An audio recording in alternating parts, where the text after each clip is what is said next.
സർക്കാർ കുടിശ്ശിക തുക അടിയന്തരമായി നൽകിയില്ലെങ്കിൽ ഏപ്രിൽ 1 മുതൽ പണികൾ നിർത്തിവെക്കുമെന്ന് കേരള ഗവൺമെന്റ് കോൺട്രാക്ടേഴ്സ് അസോസിയേഷൻ.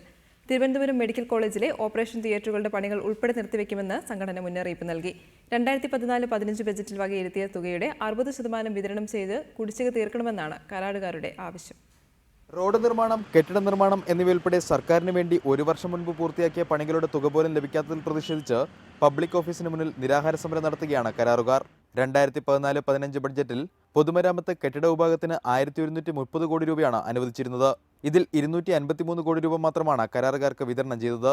കെട്ടിട നിർമ്മാണ ഇനത്തിൽ സർക്കാരിൽ നിന്നും 453 കോടി രൂപ കരാറുകാർക്ക് ഇനിയും ലഭിക്കാനുണ്ട്. കുടിശ്ശിക നൽകിയില്ലെങ്കിൽ ഏപ്രിൽ 1 മുതൽ പണികൾ നിർത്തിവെക്കാനാണ് കരാറുകാരുടെ തീരുമാനം. ഇപ്പോൾ മുഖ്യമന്ത്രിയുടെ ജനസമ്പർക്ക പരിപാടി ഇപ്പോൾ തുടങ്ങിയാണ്, 20-ാം തീയതി തുടങ്ങിയാണ്. കഴിഞ്ഞ തവണ ജനസമ്പർക്ക പരിപാടിക്ക് പന്തൽ കെട്ടിയതിൻ്റെ പൈസ ഇതുവരെ കൊടുത്തിട്ടില്ല. പന്തൽ കെട്ടി ഇലക്ട്രിഫിക്കേഷൻ ചെയ്തതിൻ്റെ 3.5 കോടി രൂപയുടെ ബില്ല് ഇതുവരെയും കൊടുത്തിട്ടില്ല. ഇപ്പോൾ വീണ്ടും പന്തലേട്ടാനാണ് പറഞ്ഞിരിക്കുന്നത്. അങ്ങനെയുള്ള ഒരു ഗവൺമെൻറ്റുമായി ബന്ധപ്പെട്ട് ഒരു പണികളുമായി ഞങ്ങൾ സഹകരിക്കേണ്ട എന്നുള്ളതാണ് തീരുമാനിച്ചിട്ടുള്ളത്.